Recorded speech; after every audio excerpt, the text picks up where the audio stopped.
90 পাতার ডায়েরি পর্ব 4। প্রজ্ঞা, আমার টাওয়াল কোথায়? রান্নাঘরে নাস্তা তৈরির কাজে ব্যস্ত ছিল প্রজ্ঞা। এনজামের ডাক শুনে চোখে মুখে বিরক্তি ফুটে উঠল তার। এই ছেলে নাকি থাকবে তাকে ছাড়া, নিজের একটা কাজও ঠিকঠাকভাবে করতে পারে না সে। গোসলে গেছে ভালো কথা, টাওয়ালটা সাথে করে নিয়ে গেলে কি হতো? পেয়েছে এক বিনা পয়সার চাকরানি। আরও শত কথা বিড়বিড়িয়ে বলতে বলতে বারান্দায় যায় প্রজ্ঞা।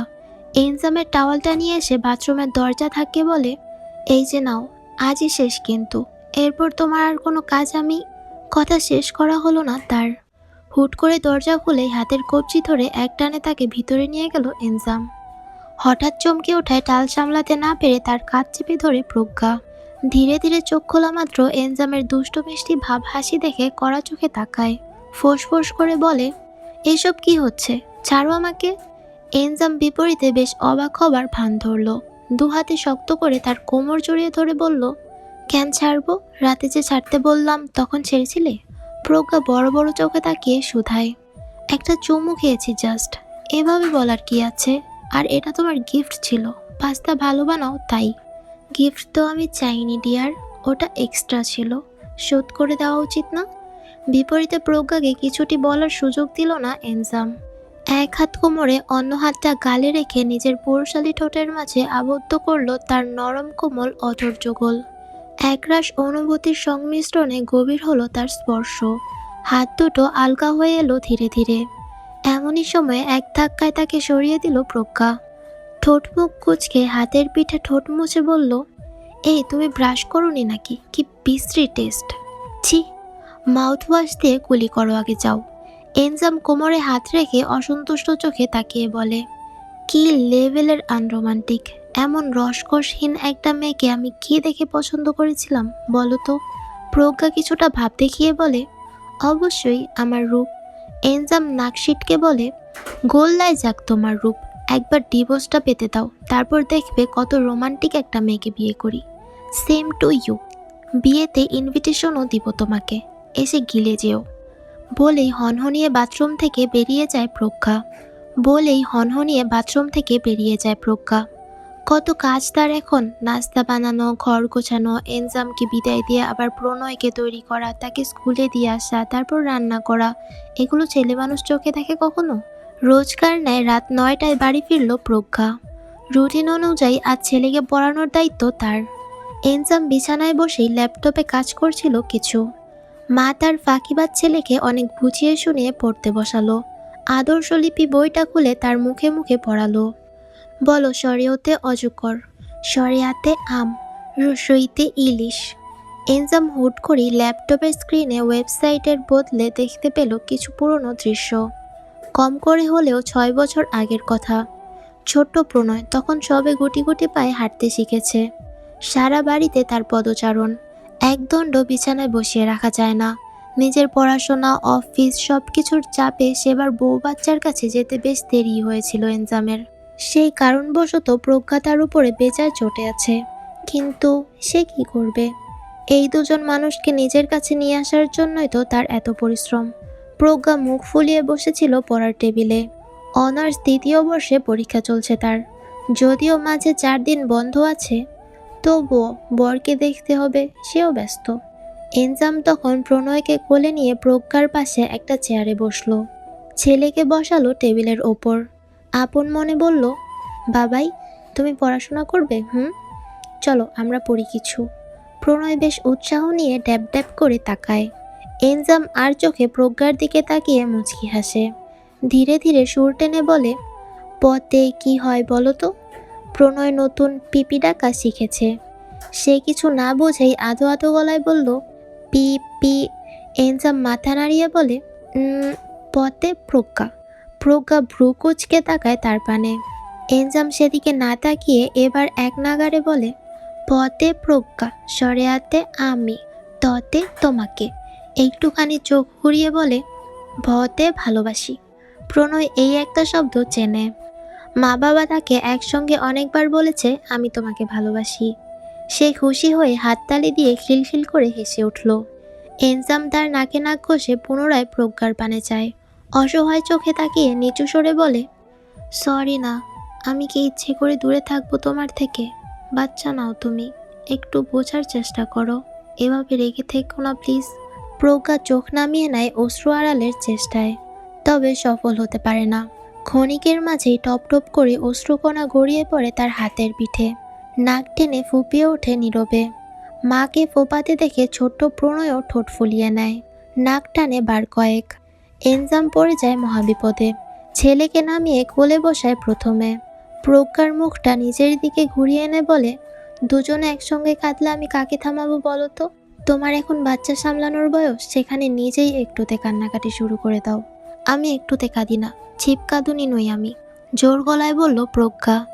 এনজাম বিপরীতে মৃত হাসে। কপালে ছড়িয়ে থাকা চুলগুলো কানের পিছনে গুজে দিয়ে বলে, বেশ, আপনি ভীষণ ম্যাচিওর এক বুদ্ধিমতী নারী। তাহলে আবেগ নিয়ন্ত্রণে রাখুন, সামলান নিজেকে। প্রজ্ঞা সম্মুখে থাকা যুবকের চোখের দিকে তাকিয়ে শুধায়, বিয়ের পর মেয়েদের দায়িত্ব হলো স্বামী সন্তানকে সামলানো, নিজেকে সামলানো নয়। তাকে সামলানোর কাজ তার বরের, সেটা আমার বর বুঝতেই পারে না। এনজাম করুণ চোখে তাকিয়ে রয়।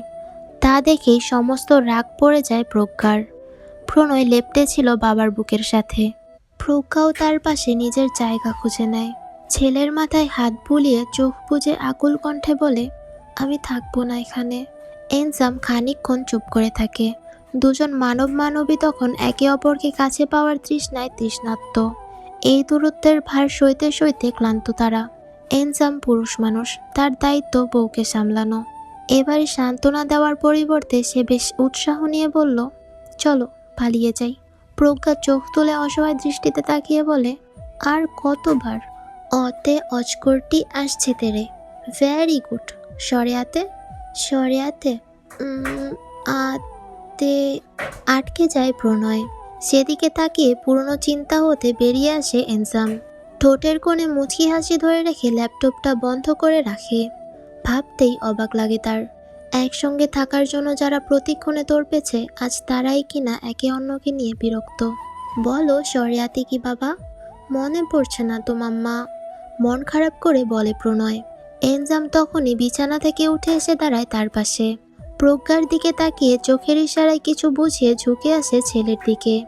তার কাঁধে হাত রেখে বলে, সরিয়াতে। প্রণয় মা বাবার দিকে তাকাতেই দুজন হেসে ওঠে একসঙ্গে। তার দু গালে দুদিক থেকে গাল ঘষে গলা মিলিয়ে বলে, সরিয়াতে, আমরা তোমাকে ভালোবাসি।